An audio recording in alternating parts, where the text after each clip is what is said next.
want to fight. There would have been a massive fight, would have been a big fight, but they just didn't want to fight. Do you think there's a foundation there to pick it up for next year? Yeah, I think so.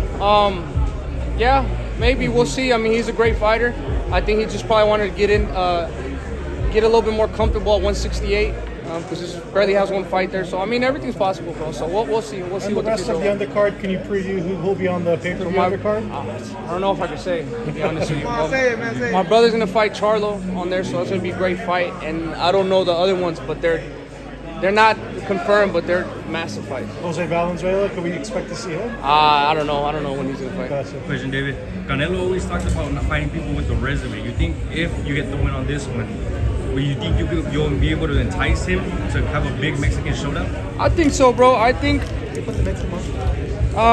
it's not even that. I think if you're a champion, you have to respect the rankings. And I've been #1 for the past 2 years, bro. You know what I mean? So I think, as a champion, he has to defend his title. I'm the one knocking in the door, and he needs to defend it against me. But I mean, I don't know. I'm just gonna keep doing what I'm doing. I want to get the biggest fights possible. And this is my second pay-per-view. I'm getting really used to this now. I like how it feels, and I just want to give the fans the best fights possible. And then you are entering your physical prime at 26 years old, while Canelo's perhaps coming down on his 33rd years of age. Do you think now is the time to make the fight before people say you got 2 to 3 years too old from now? I mean, I don't think you could judge fighters now, especially because the training protocols are getting so much different, and you see fighters last longer now.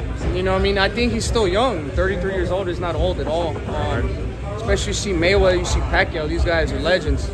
So I don't think he's on his downfall. I think he's still the best he ever was. I think it just now his competition is getting a little bit harder. Do you still think he's in his prime? I think so. I mean, I don't know. I mean, he's been winning all his fucking fights. So Right on. So yeah, he's still doing good.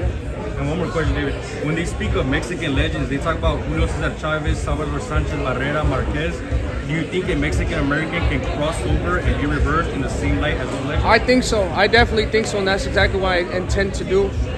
And the way I'm gonna get there is giving these types of fights, fighting the people that nobody else wants to fight, and also looking good in the fights. You know what I mean? My last fight, a lot of people enjoyed it. It was a great fight. So now this one's gonna be the same exact thing, and this is really my passion. I love this. I love boxing. I love training. I love everything that comes with it. So I'm not going nowhere at all. What do you say this fight means to you?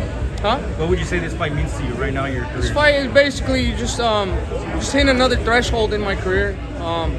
Fighting another champion, a 2-weight division champion. This guy's motivated. He's hungry, but that's what I want. I want to be like how Golovkin was in his ring. That's the person I really respect a lot, and that's the type of footsteps I want to follow. All right, man.